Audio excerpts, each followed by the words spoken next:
Alhamdulillah, setelah menang, ini dia visi misi Kang Deddy Mulyadi. Apakah para Habib mulai menunjukkan lagi ceramahnya tentang Kang Deddy? Oke, kita lihat ke videonya. Dia itu menjadi sebuah kelompok orang yang sudah tidak memiliki lagi mengetahui dirinya itu siapa. Maka dia mengikuti arus apapun yang datang. Karena mengikuti arus apapun yang datang, sehingga dia terhegemoni. Itu yang terjadi. Karena dia terhegemoni, maka wilayah-wilayahnya menjadi punya karakter-karakter baru. Dan karakter-karakter baru ini juga tidak punya karakter. Saya kok melihat sikap Anda yang telah menjadi seperti ideologi Deddy Mulyadi ini, saya bacanya kok sudah menjadi seperti perlawanan ya. Iya, harus dilakukan perlawanan. Perlawanannya adalah perlawanan kultural. Itu dia. Artinya bahwa harus ada kesadaran tentang jati diri. Dan ini bukan saya hanya kesadaran kita sebagai jati diri, Pak. Sebagai jati diri orang Sunda. Ini kan harus jati diri Indonesia secara keseluruhan. Kan kita jati diri Indonesia ini kan kita tinggal di tanah air Indonesia. Ketika kita tinggal di tanah air Indonesia, di tanah Sunda, ya kita punya kewajiban untuk menjaga tanahnya, menjaga airnya, menjaga udaranya, menjaga sinar mataharinya agar dia tetap utuh. Bangunan masa depan apa yang kita tawarkan bagi anak-anak kita ke depan? Sedangkan apa? Sedangkan kita ini sudah ditakdirkan oleh Tuhan itu tinggal di sebuah alam yang subur. Kang Deddy, sambil Anda berbicara seperti ini, saya kok melihat tampaknya Anda akan melakukan banyak hal selama pemerintahan Anda di Jawa Barat. Oh iya, saya akan membentuk karakter. Saya akan membentuk karakter, artinya bahwa misalnya begini, kan orang harus lihat konkret.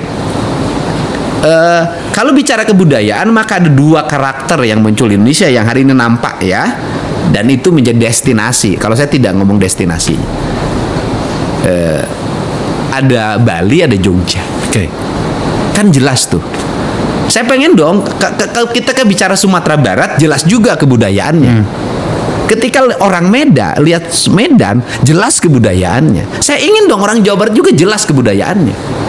Jadi ketika dibilang Jawa Barat itu tanah asal muasalnya Sunda, nanti harus jelas rumah Sunda yang mana, pagar Sunda yang mana, bangunan Sunda yang mana, penataan air Sunda yang mana, sistem pertanian Sunda yang mana, sistem peternakan Sunda yang mana, sistem pendidikan Sunda yang mana. Dan itu menjadi bangunan kebudayaan. Dan bangunan kebudayaan itu akan melahirkan kemakmuran. Anda tidak khawatir dengan pikiran beberapa orang, entah apakah bangunan argumennya terukur atau tidak, yang mengatakan bahwa Deddy Mulyadi dengan alam berpikir yang ingin mengembalikan hegemoni orang Jawa Barat pada alamnya, budayanya, pada saat yang bersamaan Anda sedang membatasi Jawa Barat, masyarakat Jawa Barat menuju masa depan. Loh, menuju masa depan kan dengan punya identitas. Orang Tiongkok itu menuju masa depan. Dari mana orang Tiongkok menuju masa depan? Dengan identitas dirinya sebagai orang Tiongkok.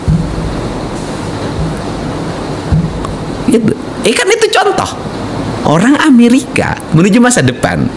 Dari mana orang Amerika menuju masa depan? Dari identitas dirinya, saya adalah Amerika.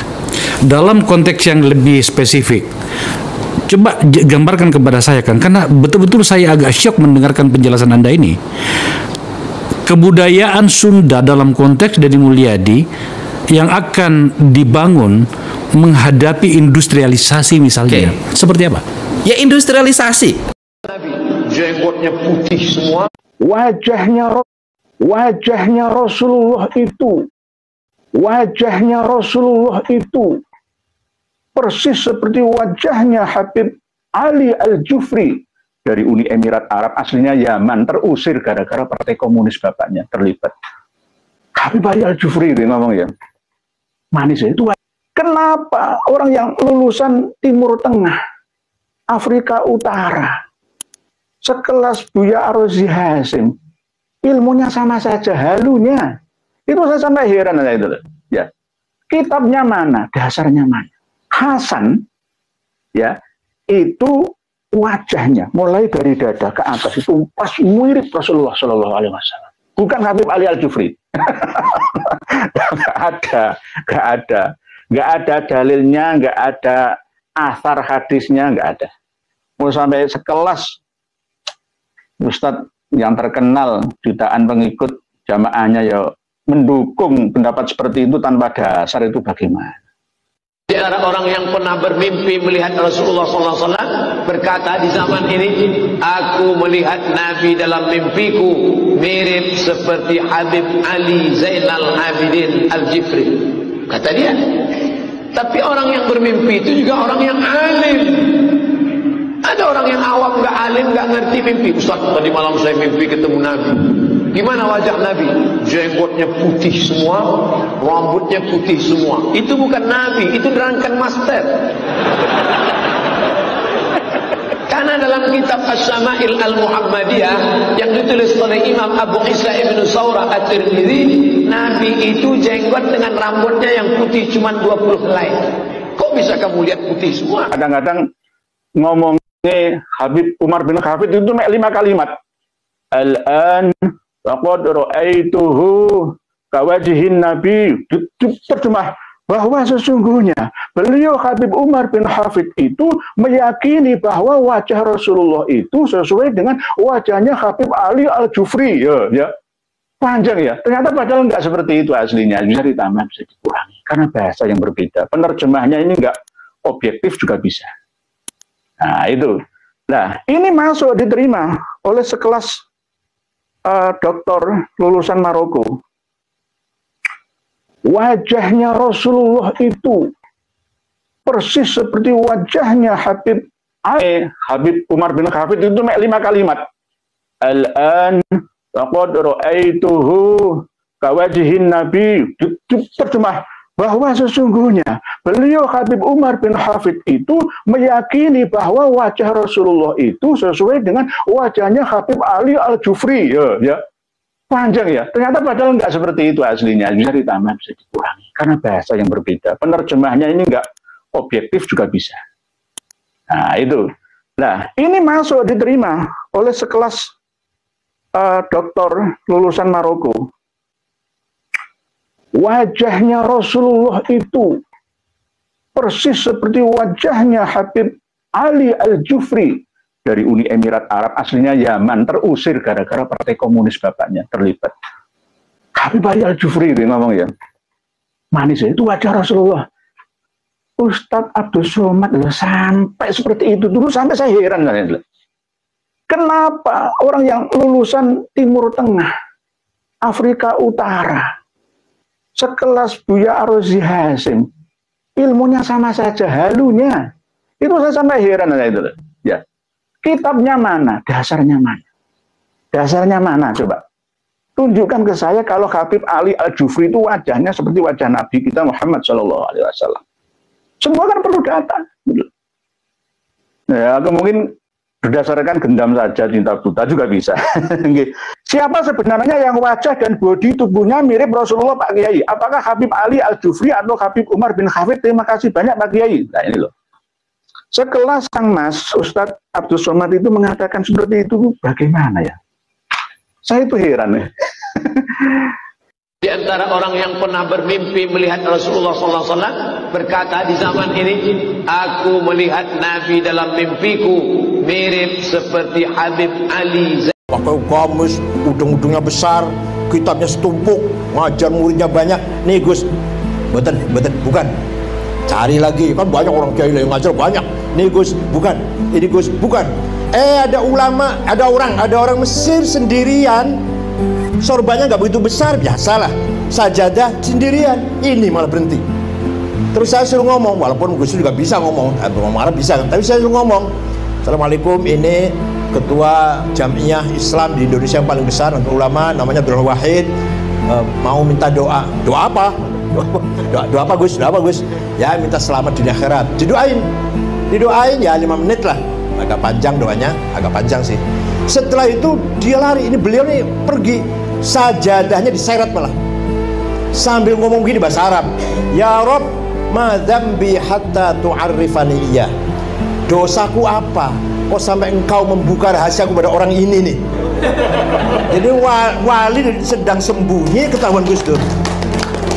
Orang lain nggak akan tahu dia wali, Gus Dur tahu. Sampai dia merasa punya dosa apa? Saya lagi sembunyi kok, lagi nyamar ketahuan. Padahal intel ketahuan lah, kamu intel ya. Terus mencari kuburannya Imam Ali Uraidi bin Ja'far Shadiq. Waktu sudah di tengah-tengah kebun korma dan sudah di apa? Pagar kelilingnya udah dihancurkan lah, karena di sana nggak boleh ziarah kubur kan? Ya ada saja orang ziarah. Gus Dur mau baca Fatihah 1000 kali, saya Haji Sulaiman dan beliau. Baru 35-an atau 40 lah, polisi datang, ngusir. Apa jawab Gus Dur apa? Anta adullah, kamu musuh Allah. Gak apa-apa tuh. Padahal biasa orang Saudi kalau gitu kan marah kan. Gak dibiarkan tuh. Walhasil gagal baca Fatihah 1000 kali. Itu pengalaman saya dengan beliau. Pengalaman ziarah ke Sunan Ampel. Ya hubungan saya Haji Sulaiman, Jumasno, Gus Mu'ad, Gus Tohir, Gus Lukman. Ya. Terus jam 12 malam baru masuk ziarah ke Sunan Ampel. Kita ini disuruh baca la ilallah keras, la ilaha illallah, la ilaha. Gusnya diem aja, enak banget ya. Wah, 1 jam la ilaha illallah, kendor nggak boleh, la ilaha. Juru kuncinya namanya Kiai Nawawi. Nggak boleh kita berhenti dan nggak boleh kita kendor, terus la ilaha illallah keras. Gusnya diem aja. Ternyata ketika diam itu lagi mukhatabah, lagi dialog dengan Sunan Ampel. Isinya antara lain, jangan takut, jangan khawatir, kamu pasti dilindungi oleh Allah. Ini jauh sebelum jadi presiden belum. Kemudian buka puasa, ini ceritanya nggak urut ya, nggak apa-apa ya. Buka puasa di rumahnya Pak Rozi Munir di Puncak. Saya satu mobil dengan Mas Saiful, dengan Muhaimin. Waktu itu masih kaya saya dengan Mas Imin, dengan Mas Rum, masih kaya saya. Saya mobilnya Kijang Perkasa, baru masih. Mas Imin masih ala, Mas Saiful masih mobilnya apa? Katana. Kalau Mas Imin Holden yang kuno banget lah, masih kaya saya lah. Nah, berangkat. Di sana Pak Mustafa Zuhad, Rozimun, dari Babak, ada malah fotonya ada di situ, ada. Ya kita buka pakai ikan karena ada kolamnya. Terus sholat terawih, ada Pak Matoni juga. Gus Dur baru datang dengan Haji Sulaiman. Rupanya bukanya sate di tengah jalan. Setelah sholat terawih, buka duren. Nah, kita makan duren. Gus Dur makan banyak. Oleh Mbak Ye ini ditegur, Pak, orang popo, gak apa-apa. Pulang dari sana jam 2 muntah-muntah di rumah. Besoknya masih menghadiri buka bersama undangan media Indonesia, koran media Indonesia. Gus Dur datang. Besoknya itu, baru dalam keadaan kurang sehat lah. Pulang dari media Indonesia ke PBNU sudah nggak bisa turun dari mobil. Di papa, muntah-muntah di toilet. PBNU yang jelek itu bukan PBNU sekarang, yang jelek itu langsung dibawa ke Cipto. Jam 9 malam digeragaji, dioperasi otaknya. Jam 1 siang siuman, langsung cepat sekali itu. Begitu siuman, mendengar suaranya anak-anak di luar kamar. Apa pertama kali yang diucapkan Gus Dur? Bocah-bocah way sego. Beliau lupa bahwa itu bulan puasa. Tapi ingatnya ini anak-anak kasih makan. Ini anak-anak kasih makan. Coba pertama kali ingat itu, pertama kali itu. Bocah-bocah way sego itu. Kalau bukan Gus Dur sudah bablas itu dioperasi. Dah. Ringkas cerita, pulang ke rumah masih dalam keadaan pemulihan. Di kamar saya, Caimin, Saifullah Yusuf, Cakrawarjaya, mantan Menteri Koperasi, Wisnu sekarang Ketua Golkar Jawa Tengah sekarang, waktu itu belum, masih pengusaha. Gus Dur tidur, kalau pelan-pelan kita ngomong tiduran, tiba-tiba duduk. Mengko aku jadi presiden. Kita ini kaget orang lima ini Gus Dur konslet ini. Sudah nggak waras Gus Dur ini. Ya siapa yang ngira Gus Dur jadi presiden? Itulah ringkas cerita pengalaman saya dengan Gus Dur. Ringkasnya begini, kalau ada seorang alim agama berhadapan dengan Gus Dur, dia akan merasa bodoh di depan orang yang paham agama betul. Kalau ada pemikir, ideolog atau filosof atau siapalah pemikir intelek, di depan Gus Dur akan masa kecil, karena Gus Dur ternyata pemikir yang luar biasa, bahkan pikirannya jauh ke depan.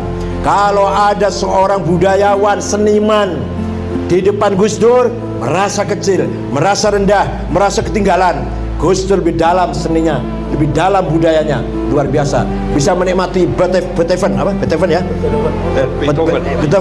bisa menikmati gending Jawa, masih luar biasa. Kalau mendengarkan wayang sampai selesai didengarkan, padahal lewat telinga aja nggak lihat. Pernah ada Piala Dunia, pertama kali main, pertama kali Prancis lawan Spanyol, itu Gus Dur hanya mendengarkan, Spanyol kalah 0-1. Betul 0-1 kalah. Kalau ada seorang aktivis di depan Gus Dur akan merasa rendah, akan merasa kecil. Ternyata Gus Dur lebih dari seorang aktivis, lebih kehidupannya semua 99% untuk masyarakat, untuk rakyat kecil, untuk rakyat yang terzolimi. Nggak ngurus keluarganya, nggak ngurus istri dan anaknya, nggak diurus pokoknya. Yang diurus semua kepentingan orang banyak. Kalau ada seorang politisi di depan Gus Dur akan ketinggalan jauh. Politik Gus Dur tajam sekali. Walhasil dari salah satu politik Gus Dur, salah satunya ini terang-terang aja, nggak apa-apa lah, terang-terang aja ya. Ceritanya Pak Syafi'i, Theo Syafi'i, pidato ngeritik Islam. Ngeritik Islam itu nggak membawa peradaban, nggak membawa budaya. Saya Hamdan wa syukranillah. Allahumma sholli ala sayyidina Muhammad wa ala ali sayyidina Muhammad. Oke ya, Bapak Ibu, alhamdulillah ya, Kang Deddy Mulyadi menang di Pilgub Jabar ya. Alhamdulillah ya, tasyakur ya. Semoga nanti menjadi gubernur yang amanah, yang bisa membawa masyarakat Jawa Barat makin sejahtera, makin makmur, dan terutama menjadi makin taat kepada Tuhannya. Amin amin ya Allah rabbal alamin. Dan tadi juga kita telah menyaksikan ya visi misi dari Kang Deddy Mulyadi, kurang lebihnya seperti itu ya. Intinya ya budaya Sunda, budaya Sunda itu luas ya, baik dari segi apapun masuk, dari segi agama masuk ya, dan yang lainnya. Kita doakan ya Kang Deddy semoga sehat selalu, Allah panjangkan umurnya, amin ya rabbal alamin. Tadi juga ada penjelasan dari Kiai Haji Said Akil Siraj ya, dan Ustadz Abdul Somad ya. Semua orang punya argumennya masing-masing, jadi ya kita ambil yang baiknya ya menurut hati kita. Oke, Allahumma sholli ala sayyidina Muhammad wa ala sayyidina Muhammad. Oke, terima kasih Bapak Ibu, itu dari informasi kali ini. Semoga sehat selalu, amin ya Allah amin. Wallahu a'lam bishawab. Assalamualaikum warahmatullahi wabarakatuh.